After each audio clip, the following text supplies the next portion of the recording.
Hello, everyone. Wow, it's been a while since I put a video out on Facebook. I think it was November 2016. Yeah, November 12th, 2016. 4 days after the presidential election. We do remember that, don't we?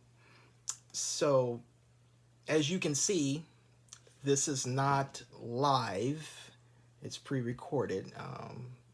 I must say kudos to those who can put out live videos and be just as smooth about it. I got to do it a few times and see if I can kind of get it close to being right.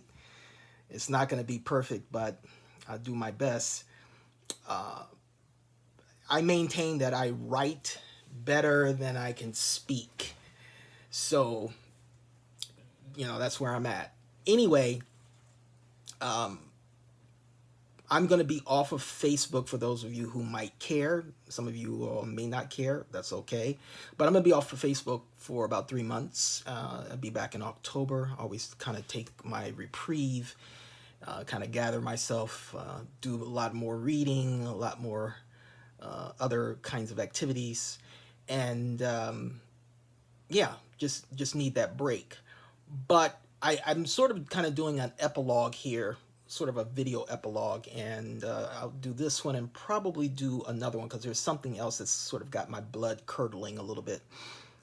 But I think this is important, and as many of you all already know, I'm a news junkie. I mean, I kind of gobble up the news, I soak it up. Political, religio, political, social, cultural, health. I just kind of just get all into it, and plus I like to read as much as I can. But anyway, something recent has been in the news, and I'm sure many of you all already know about it, and that is the Central Park Five. The Central Park Five. These young men, five of them, three African Americans and two Latinos, they were charged with the crime of beating up and raping a female jogger there in Central Park, which is in New York. And it was a big deal. I think it happened in 1989. It was a big deal, and it turned out where these five young men, or at least four of them, in a convoluted, interwoven sort of way, they confessed to the crime. They were admitting to assaulting some other people, or a number of people in Central Park that evening, and they were talking about assaulting some other people. And look, these guys were not nice guys. So I don't, some people kind of, I've seen some stuff on Facebook, and it's almost like people are painting them like, oh, they were good guys and completely, a halos over the head, and the media and the court system, and they were bad. Yeah, sort of. I mean, but here's the thing: they were innocent when we all sorted out. They were innocent of the crime. In the legal context, they were innocent of the crime. So yeah, what had happened was they were exonerated. They were exonerated for the crime because of some DNA evidence. Okay, some DNA evidence had come up, and it didn't match DNA, deoxyribonucleic acid. You remember that from your biology. It had come up, and what they found was that did not match up to any of those guys. Nothing. You do the rape kind of kit and do that analysis kind of thing. It didn't match. They never did have that in the beginning, but since they had this confession, it's like there they are, and they did time. From what is it, 10 to 14 years between the five of them. So that's damaging. And so that thing had come up. Now, prior to that, though, and let me insert this. This is very key because I just want to get the chronology as close as I can. So, they had pleaded to the crime, so to speak, or confessed to him. Which, who was their representation? What was their defense like? I don't quite understand. So, Trump at the time, who he was a regular civilian, wealthy and all that, but he puts out a full page ad in the New York Times calling, He was like saying these guys are guilty, and he was calling for the death penalty of these young men. They're in their teens. He's calling for the death penalty. I'm thinking, first of all, they're in their teens. Two, yeah, it's rape, but is the death penalty for that? And I think I have to go back and see if New York even has a death penalty. But anyway, so Trump does that. Time passes by. This evidence comes up. Hey, it doesn't match. Then, on top of that, you had the person who actually committed the crime, who actually raped the woman. He confesses he was doing time in prison. He was doing a life sentence in prison, and he confesses to crime and says, I'm the one that raped her. I'm the one that beat her up and raped her. And I think his name was Matias Reyes. I think I'm pronouncing it right, but he's Latino. So he confesses and the DNA matches him, not the 5 young men. So they're completely exonerated. You think, like, okay, we've got the end of the story, happy ending, we're done. But no, we're not done. First of all, they did time in prison. And so this thing comes back up because Trump is running for office. And as it goes, when you talk about opposition research, they go back. I don't care who you are. You run for office, they're going to go back and look for some dirt. They're going to look back for whatever you did, whatever you said. They're going to look it up and bring it up. So Trump is running for president, and they bring this back up where he put out this full-page ad. And they say, hey, Mr. Trump, do you apologize? Because they were exonerated. Do you admit that you were wrong? Is there any apology? He never did. He never did admit that he was wrong. He never did apologize. Nothing. So, you wonder, and I think it kept coming up, it wasn't like one reporter asked him. A number of reporters kept asking him that question. Are you going to apologize? You got it wrong in the news. This is what's happening. They were exonerated. He never did. So it comes up again just recently, a few days ago. Trump is on the White House lawn. A reporter, April Ryan, that's my girl, she asked him and the reason why it came up recently, because it's been in the news. There's been a documentary on Netflix, and it's entitled When They See Us. And so it's more in depth in terms of their stories. These young men are telling their stories from their perspective about what went down. So now it's refreshed in our minds. It has percolated back up into the more current news. And so now, there it is again. Trump is being asked by April Ryan, a reporter, Mr. President, are you going to apologize to the Central Park 5 for what you said and about, asking for the death penalty? And Trump was like, it's interesting that you asked that question. And then he said something like, well, there are 2 sides to that. And I'm saying to myself, 2 sides to what? What is he talking about? 2 sides. He's going to the 2 sides again. There's the 2 sides. And it automatically my antenna goes up. I mean, it's just like, this is crazy. 2 sides. 2 sides makes it sound like, there's one perspective and another perspective, yin and yang, 50-50. There are no 2 sides, people. There are no 2 sides. You can say one side was completely wrong and one side was right. They were exonerated. The evidence is clear. This is hardcore. You can't get any more hardcore than that. But no. There was no apology. He's just like, and he had said something else. It's like, well, they're guilty of something. They were guilty of something. They were not angels. That's not how it works. Simpleton. He's a simpleton. That's not how it works. We're talking about the legal context. They were innocent of that crime. Regardless of their past, whatever they were doing. Again, I'm not going to put them up, I'm not having halos over their head. What I'm saying is, for that crime, they were completely innocent. And they shouldn't have done time. So, there you go.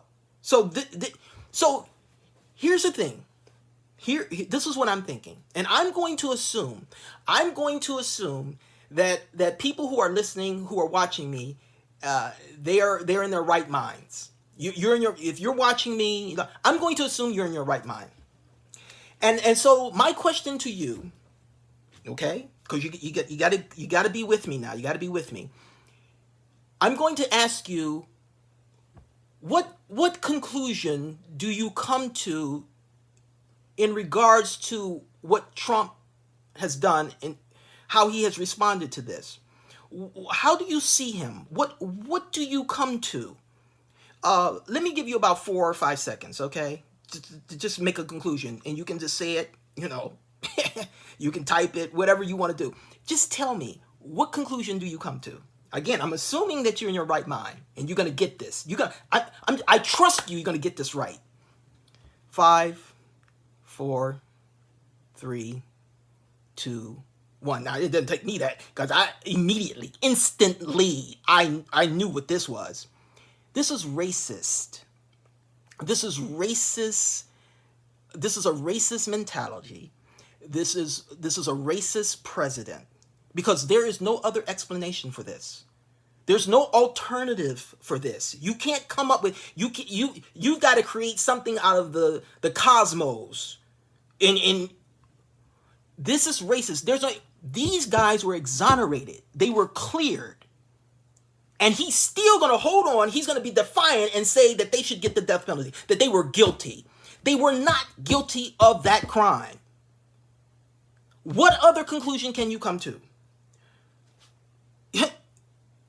What? Wow. And you know what? Again, he's never apologized. He has never apologized for anything. Oh, maybe he's made one apology, but really it turned out to be a non-apology. He apologized in his campaign because, I'm sure he was getting pressure from his campaign managers. Hey, Mr. President, no, rather, Mr. Trump, you got to apologize for this. This is when he said, oh, you can grab the women by their, what. And so he makes this a scripted apology, and he makes it, and you can tell it wasn't sincere. But let's just give him the benefit of the doubt. Say, okay, he did apologize. That's what. A lot of reporters say that it didn't come across sincere. I knew it. Anyway. So it could have been, he could have just walked away from that and say, okay, let's move on. Guess what? About a day or two later, Trump starts pivoting towards Clinton, Bill Clinton, and talking about his sexual escapades, because he knew Hillary was the one.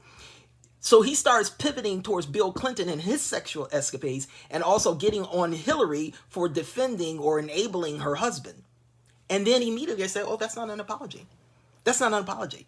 Now, you're talking about someone else? See, an apology is just about you. When you apologize, you're just saying, I'm wrong. I got it wrong. I'm sorry. You're not talking about anybody else. You're not about talking. See, that's that kid-like kind of thing. That's that juvenile kind of thing where you say, well, so-and-so did it, and so-and-so did it. They did it too. They did it. No, that's kid-like. We're talking about a grown man. And if you can talk about a genuine apology, it is just about you. I'm sorry. I'm wrong. I got it wrong. No excuses. But see, Trump doesn't do that. He's never apologized. In fact, he was interviewed sometime later, and I think they asked him about whether or not he's ever asked forgiveness for forgiveness from God. And he was scratching his head and said, I don't know that I have. I haven't done anything wrong. What? What? You haven't done any. See, I knew we were in trouble way before that. Way before that. Anyway, this is what we got, people. We got this. Now, the other thing is again, many of us we were not shocked by this. He was bashing the Latinos. He was disparaging African Americans. He wanted to ban all Muslims. He was saying, why are we taking these people from these S-hole countries? Haiti, and all that thing. Why can't we just have the Norwegians come in? Norwegians, what color are they? Huh? Yeah, see, what does it take? And then his big hit was Charlottesville. Oh, there are fine people on both sides. Oh, did you know? Did you know? Hey, I did. Did you know that there were fine Nazis? Did you know that there were fine white supremacists? Did you know that there were fine skinheads and Aryan nations? There are fine people on both sides. See, that's racist, people. Do I need to tell you that? Do I really need to tell you that? What? Here's the other question. So those of you who are on the fence, those of you who might still be loyal to Trump, who may be Trump sympathizers, who give all kinds of excuses and say, well, but yes, but yes, but yes, but what does it take? What will it take for you to be convinced that he's a racist? Now you might say, well, why, Henry? Why are you on this? Because I'm on it because it's huge. Racism is ugly. Racism is evil. We people of color know this. We experience it. What does it take for you to be convinced that we have a racist president? He has no decency. What does it take? You got many examples. He has shown himself. Just like, what was her name? Maya Angelou. If a person shows you who they are the first time, believe them. Believe them. It was the perfect saying. And Trump has shown himself not just the first time, he's shown himself several times. He has revealed himself. He's basically telling you, I'm a racist. I'm a racist. And people say, no, he's not. No, he's not. It's almost like the Cosby said, hey, yeah, you know what? I raped him. And some black people say, no, you didn't. Boy, what is wrong with us? People tell you who they are. And we still say no. Okay, so let's say you make some movement and say, well, he's racist, and you're still making those excuses. But you know, the other Democrats, oh, that's weak sauce. It's so weak. Because when we look at people, we're looking for them to evolve and change and to be apologetic. We all have stuff wiggling in our closets. We do. But can't we grow? Can't we evolve? Can't we say, yes, I was wrong. I apologize. I'm so sorry. Because we're growing. We're understanding. And he's supposed to be a president for all the people, but you can't reach people when you're not apologizing. There are people who are afraid. There are people who are hurt by his rhetoric. Because that's scary stuff. When you hear racist stuff coming from the president, that means a whole lot. If Joe Blow is racist, that's one thing, and that's bad. But when you got the president of the United States being racist, when you have racism and power, whoa. I don't know what we need. Look, if you can admit, listen, whoever you are, I don't even know, but whoever you are, if you're still clinging on to Trump for whatever reason, oh, it's the economy. We're on a sugar high, people. And I don't even have time to get into that. And you know, I'm not an economic expert. And I'm glad that the economy is doing well. I'm not gonna deny that the economy is not doing well, but I still think that we're in sugar high. It's being propped up. Let me give you a figure: $22 trillion in debt, the highest ever. Do you think that this economy is not propped up? We're gonna crash somehow, some way. Now, I'm not saying that the president is always responsible for the economy, but he thinks he's a genius. Oh, he's the stable genius. But anyway, listen, you clinging on, and you still can't quite come, or maybe you say he's racist, but he's doing so much more other things. You can't have your cake and eat it too, or whatever. Can you at least just completely admit that he's racist? At least that's put you on track where you can say, I've got to kind of reevaluate things. How, am I being pimped out? If he just gives me a bunch of candy, but he can just say anything he wants and, criticize me and put people down, other people down. Can you sympathize with other people? Maybe he's not putting you down personally, but he's putting down other people. People of the same color as you. Oh man, we got a ways to go. You know what? I'll say this, and I'm just about done because I really went longer than I should have. I'll say this, and we do this in our profession, and this is just reality. We look at some people, and not everyone, but we look at some people and we just say, she's too far gone, or he's too far gone. A lot of times we look at people like they're addicts, and as soon as they're discharged, they're going to go and use again. And they even tell you, they basically say, I'm just going to go use because I'm in too much pain. And we just say, you know what? We talk amongst each other and say, they're just too far gone. They're not coming back. I don't want anybody to be too far gone with Trump. See, Trump may be too far gone. I'm not absolutely sure, but he might be too far gone. There is no turning around, Or don't follow in his footsteps, people. Don't be too far gone. Don't be where, you're looking at, I'm looking at people and saying, I don't think they'll ever come around. I don't know what's going to trip them. I don't know what's going to convince them that this guy, he's really not good. He's no good. He's not competent. His character-wise, he's not. Look, there have been many Republican presidents. I may not have agreed with their policies, but they were decent. They weren't. Some of them weren't even bright. I mean, I can criticize Bush. He wasn't really bright, but they were at least decent. Okay, but no, we don't. We you know what? We just want what we want, and I think selfishness has a lot to do with it. And again, maybe we're just too far. Maybe some of us are just too far gone, and that is a sad chapter. I'm out. Peace.